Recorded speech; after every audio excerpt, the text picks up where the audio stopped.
बिस्मिल्लाहिर्रहमानिर्रहीम, अस्सलाम वालेकुम। ये जी आज B4U के हवाले से जो बड़ी खबर है वो ये है कि एहतसाब अदालत के अंदर आज हेयरिंग थी और नैब ने मंजूरी ले ली है एहतसाब अदालत के जज से और फ्रीज कर दी है, जब्त कर ली है CO साहब के नाम पे 2 प्रॉपर्टीज़।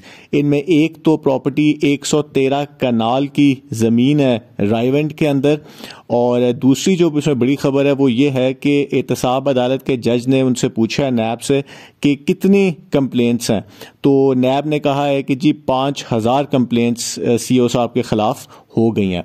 तो अब देखना यह है कि ये जो प्रॉपर्टी जब्त हुई है इसके पीछे क्या स्टोरी है। जहाँ तक हमें याद है कि जब इनके फिजिकल बिजनेस स्टार्ट हो रहे थे तो एक टाइम पे इन्होंने रायवेंट में ही खड़े होकर बताया था, उस टाइम पे इंटरनेशनल तर्जुमान भी इनके साथ थे, कि जी हमने ये प्रॉपर्टी ख़रीद ली है और ये हमारा फिजिकल बिजनेस है और इसके ऊपर हम कोई बिल्डिंग बनाएंगे या कोई हॉल बनाएंगे।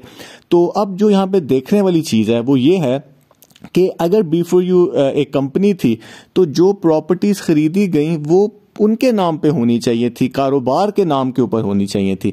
लेकिन वो जो नैब का केस भी है उसके में यही कहा गया है कि जी इन्होंने जो इन्वेस्टर से पैसे लिए हैं वो इन्होंने उनसे अपने नाम के ऊपर चीज़ें खरीदी हैं। तो अगर तो ये प्रॉपर्टी इन्वेस्टर्स के पैसे के नाम पे है तो फिर तो इसको कंपनी के नाम पे होना चाहिए था, CO साहब के नाम पे ये प्रॉपर्टी नहीं होनी चाहिए थी।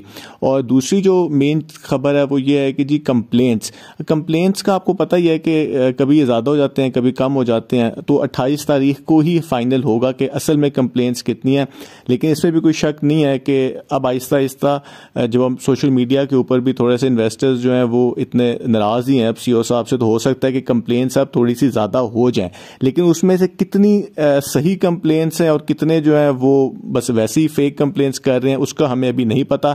लेकिन इस टाइम के ऊपर जो आज एहतसाब अदालत को बताया गया है वो ये है कि 5000 कंप्लेंट्स हैं और इनकी प्रॉपर्टीज भी नैब ने जब्त कर ली हैं और उस नैब के फैसले की एहतसाब अदालत ने मंजूरी भी दे दी है। चलिए देखते हैं कि जी आगे क्या होता है। बहुत बहुत शुक्रिया।